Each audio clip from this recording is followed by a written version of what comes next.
Halo semuanya, Assalamualaikum warahmatullahi wabarakatuh. Selamat pagi, selamat siang, selamat sore, dan selamat malam bagi kalian yang menonton dan menyimak video ini. Oke, sebelumnya saya akan memperkenalkan diri saya sendiri. Saya Safa Nur Syafiah, mahasiswi aktif Poltekkes Kembang ke Semarang, Prodi Sarjana Terapan Gizi dan Dietetik, kelas reguler B, semester 3. Nah, di sini saya akan membahas tentang informasi isi piringku dengan tema wujudkan remaja ceria dan berprestasi bersama isi piringku untuk usia 13 sampai 15 tahun. Oke, kita simak penjelasannya ya. Oke, sebelumnya saya akan memperkenalkan kelompok saya dulu yang beranggotakan Atifa Ulia Yasfani dengan NIM belakang 068. Lalu ada Erliah Novita Diniarti dengan NIM belakang 089. Selanjutnya ada Firana Laili Nasriatul dengan NIM belakang 095 dan saya sendiri Safa Nur Syafiah dengan NIM belakang 101. Oke, sebelum masuk ke inti materinya, di sini ada soal pretest. Yang pertama yaitu berapa lama anjuran untuk beraktivitas fisik per harinya? A. 20 menit, B. 30 menit, C. 10 menit, atau D. 25 menit. Yang kedua, porsi sayuran dalam isi piringku sebanyak A. 1/6, B. 1/4, C. 1/3, atau D. 1/2.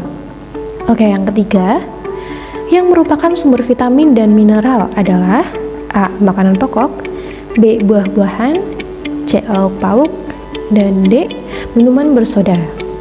Oke, yang keempat, dalam sehari, remaja dianjurkan untuk mengonsumsi susu sebanyak A. 2 porsi, B. 4 porsi, C. 3 porsi, atau D. 1 porsi. Lalu yang terakhir nih, yang termasuk masalah gizi pada remaja. Apa nih? Ada A. Obesitas, B. Hipertensi, C. Diabetes, atau D. Batu ginjal. Nah, itu dia soal pretestnya. Pasti di antara kalian masih ada yang bingung nih, apa ya jawabannya? Oke, biar kalian nemuin jawabannya, kalian harus nyimak materi berikut ini dulu. Nah, untuk tema kali ini itu menyangkut usia 13 sampai 15 tahun, yang mana itu dikatakan sebagai remaja. Nah, apa sih itu remaja? Remaja itu didefinisikan sebagai masa peralihan dari masa kanak-kanak ke masa dewasa. Nah, di usia remaja ini juga terjadi perubahan yang sangat cepat. Perubahan apa? Ada perubahan fisik, terus kognitif, lalu psikososial kita juga. Lalu di usia remaja ini merupakan usia pencarian jati diri kita sendiri. Oke, kita kenali dulu nih, apa aja sih karakteristik pada remaja. Nah, yang pertama itu ada transisi biologis. Transisi biologis ini biasanya disebut sebagai perubahan fisik. Misalnya seperti meningkatnya berat badan, meningkatnya tinggi badan, lalu berfungsinya alat-alat reproduksi, serta tanda-tanda seksual itu mulai tumbuh. Nah, yang kedua ada transisi kognitif. Nah, biasanya remaja itu berpikir lebih abstrak dibanding anak-anak. Lalu berpikiran kita tuh lebih logis dan sistematis. Yang ketiga ada transisi sosial. Nah, pada transisi sosial biasanya remaja mengalami perubahan dalam hubungan individual. Jadi dalam emosi, dalam kepribadiannya itu mengalami perubahan. Oke, menurut Satyaningsih pada tahun 2007, karakteristik remaja itu dibagi menjadi 3. Apa aja ya? Yang pertama nih, ada remaja awal pada umur 12 sampai 15 tahun. Biasanya pada masa ini remaja itu mengalami perubahan jasmani, lalu perkembangan intelektualnya itu semakin intensif. Jadi minat anak-anak pada dunia luar itu sangat besar. Lalu yang kedua yaitu remaja pertengahan atau umur 15 sampai 18 tahun. Nah, biasanya pada masa ini timbul unsur baru yaitu kesadaran dan kepribadian. Jadi remaja ini bisa menemukan jati dirinya sendiri. Yang ketiga ada remaja akhir. Nah, pada umur 18 sampai 21 tahun. pada masa remaja ini biasanya sudah mantap dan stabil, dan kita sudah bisa memilih pola hidup masing-masing. Oke, setelah kita tahu apa itu remaja dan apa aja karakteristik pada remaja, kita bahas tentang masalah gizi apa saja yang dialami pada masa remaja. Yang pertama ada anemia. Nah, masalah ini tuh umum banget apalagi di kalangan perempuan. Nah, anemia ini penyakit karena kekurangan zat besi. Oleh karena itu, kita dianjurkan untuk memilih bahan makanan yang mengandung zat besi tinggi. Contohnya seperti daging, terus hati, lalu vitamin C juga dapat membantu penyerapan zat gizi lebih. Oke, yang kedua itu ada gangguan makan. Nah, gangguan makan itu biasanya terjadi pada remaja yang bulimia atau anoreksia. Nah, kedua gangguan ini biasanya terjadi karena obsesi untuk membentuk tubuh langsing dengan cara menguruskan badan. Nah, yang ketiga, masalah remaja yang sering dialami yaitu ada obesitas. Obesitas ini disebabkan oleh ketidakseimbangan antara konsumsi kalori dengan kebutuhan energi. Gampangannya kita tuh kebanyakan konsumsi energi begitu. Lalu, untuk menurunkan berat badan agar tidak obesitas, kita bisa melakukan dengan olahraga secara rutin, lalu mengontrol makan kita agar tubuh kita tetap ideal. Itu dia masalah-masalah gizi yang biasanya dialami oleh para remaja. Nah, dari masalah gizi tersebut kita bisa banget nih mengatasinya, bahkan menghindari, yaitu dengan melakukan pola makan isi piringku. Nah, kita ke pembahasan selanjutnya yaitu isi piringku. Apa sih itu isi piringku? Nah, isi piringku yaitu panduan untuk menunjukkan sajian makan pada setiap kali makan. Isi piringku menggambarkan sajian makanan gizi seimbang dalam satu piringku. Nah, seperti pada gambar, itu dibagi menjadi beberapa bagian, yaitu sepertiga bagian piring diisi oleh sayuran. Lalu sepertiga bagian lainnya diisi oleh makanan pokok. Nah, 1/6 bagian piring diisi oleh lauk pauk. Nah, 1/6 bagian lainnya diisi oleh buah-buahan. Dalam isi piringku juga menekankan 4 hal penting. Yang pertama, cuci tangan menggunakan sabun dan air mengalir. Yang kedua, minum air putih minimal 8 gelas sehari. Yang ketiga, aktivitas fisik minimal 30 menit sehari. Dan yang keempat, pantau tinggi dan berat badan. Nah, komponen isi piringku itu apa aja ya? Komponen atau bagian-bagian pada isi piringku itu yang pertama ada makanan pokok, yaitu sepertiga dari bagian piring. Nah, contohnya itu ada beras, ada jagung, ada roti, ada kentang-kentangan, dan ada gandum. Seperti pada gambar itu ya. Lalu yang kedua ada sayuran, yaitu sepertiga pada bagian piring. Contohnya seperti wortel, bayam, buncis, lalu ada cacing, dan lain-lain. Lalu yang ketiga ada lauk pauk, yaitu 1/6 bagian pada piring. Lauk pauk itu terdiri dari dua nih. Yang pertama, lauk pauk hewani, yaitu contohnya seperti ayam, bebek, ikan, daging, dan lain-lain. Nah, yang kedua ada lauk pauk nabati, seperti tahu, lalu tempe, kacang-kacangan, dan lain-lain.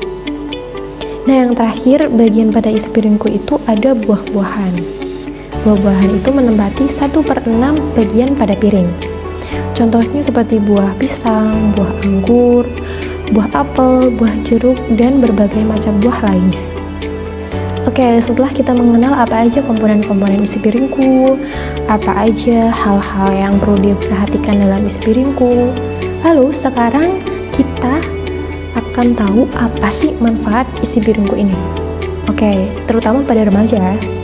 Yang pertama itu bisa mengoptimalkan pertumbuhan pada remaja, jadi pertumbuhan kita nggak terganggu dan ideal.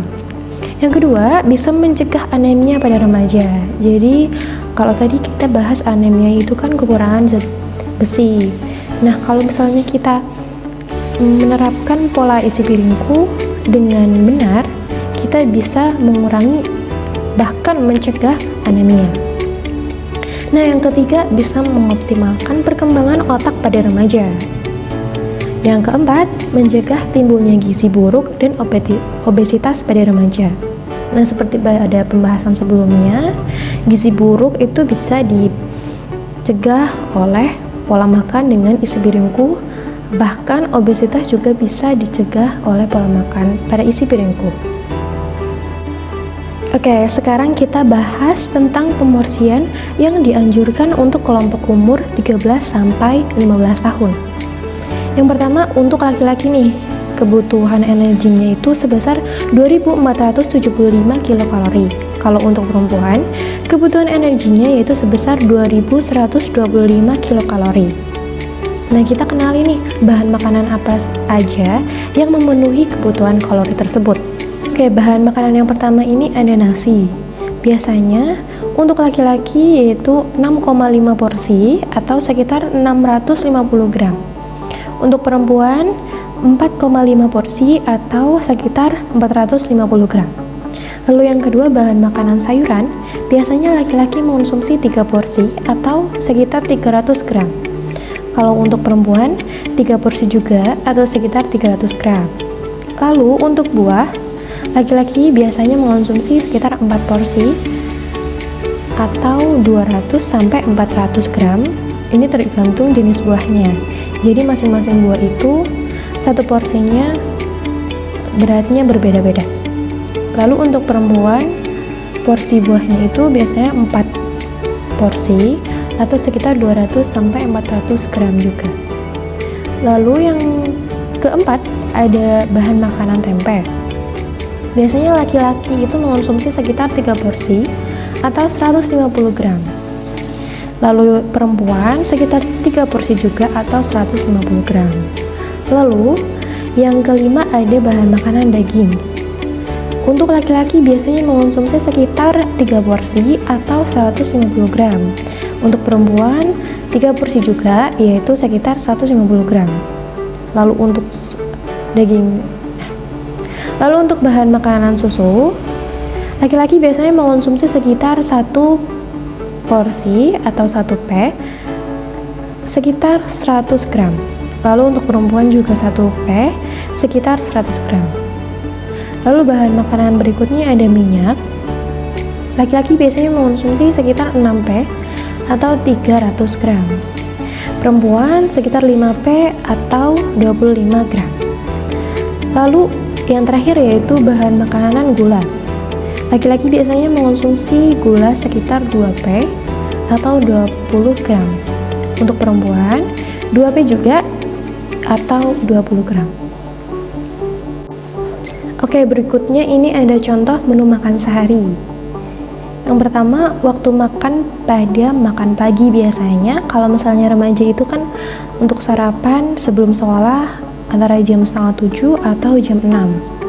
Nah, contoh makanannya yaitu ada nasi putih, daging, tahu goreng, bumbu ketumbar, lalu ada tumis pujis kecap, lalu ada buah semangka. Itu memenuhi ada lauk pauk, makanan pokok, sayuran, dan buah. Lalu yang kedua, ada waktu selingan pagi, jam 10 pagi, sekitar jam 10 pagi, contoh salad buah. Lalu yang ketiga, ada waktu makan siang. Biasanya kalau makan siang itu setelah duhur atau waktu duhur, biasanya jam 1 atau setengah 1. Nah, ini ada contoh makan nasi putih, lalu tongkol balado, tahu goreng, tumis toge wortel, dan buah curug. Ini sudah melengkapi komponen pada isi piringku. Lalu ada selingan siangnya nih, atau selingan sore. Ini contohnya Nagasari. Lalu yang kelima, ada makan malam. Contohnya yaitu ada nasi putih, tumis ayam tahu, lalapan, serundeng, serta buah pepaya. Oke, di sini ada contoh menu sehari yang kedua. Ada waktu makan pagi. Nah, contoh makanannya yaitu nasi goreng komplit. Nah, di dalamnya terdiri dari lauk hewani, lauk nabati, juga sayur-sayurannya. Contoh lauk hewaninya biasanya menggunakan telur goreng, telur dadar, seperti itu. Untuk lauk nabatinya biasanya seperti kacang-kacangan, kacang polong, atau bisa ditambahkan dengan tempe dan tahu. Lalu sayurannya bisa wortel, brokoli, dan semacamnya. Lalu untuk makan selingan pagi, contohnya yaitu ada pisang panggang saus gulumer. Untuk waktu makan siang, contohnya ada nasi putih, ayam bakar, pepes tahu, sayur bening bayam, buah apel. Lalu untuk selingan siangnya atau sore, yaitu bakpao isi ayam. Nah, yang terakhir ada waktu makan malamnya, contohnya seperti nasi putih, ikan goreng, lalu tahu goreng, tumis kangkung, serta buah pepaya. Oke, itu tadi penjelasan mengenai remaja dan isi piringku. Lalu yang terakhir, saya menyajikan soal post-test, di mana soal post-test ini sama persis dengan soal pretest. Jadi, dengan penjelasan saya tadi, semoga kalian bisa menjawab dengan benar ya. Nah, di sini saya menyajikan soal post-test dengan jawabannya. Yang pertama, berapa lama anjuran untuk beraktivitas fisik perharinya? Jawaban yang benar yaitu B, yaitu 30 menit. Tadi dijelaskan pada apa saja anjuran atau 4 anjuran yang diperlukan dalam isi piringku. Lalu, yang kedua, porsi sayuran dalam isi piringku sebanyak.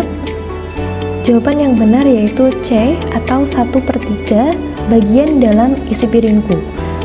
Yang ketiga, yang merupakan sumber vitamin dan mineral adalah B, buah-buahan. Nah, sudah jelas ya, sumber vitamin dan mineral itu buah-buahan. Lalu yang keempat, dalam sehari, remaja dianjurkan untuk mengonsumsi susu sebanyak D, 1 porsi. Hal ini disebutkan dalam pemorsian pada remaja usia 13-15 tahun. Lalu yang kelima, yang termasuk masalah gizi pada remaja itu apa aja? Jawaban yang benar yaitu A, obesitas. Tadi pada penjelasan sudah saya sebutkan 3 masalah gizi yang biasanya dialami pada remaja. Yang pertama ada anemia, yang kedua ada gangguan makan, yang ketiga yaitu obesitas.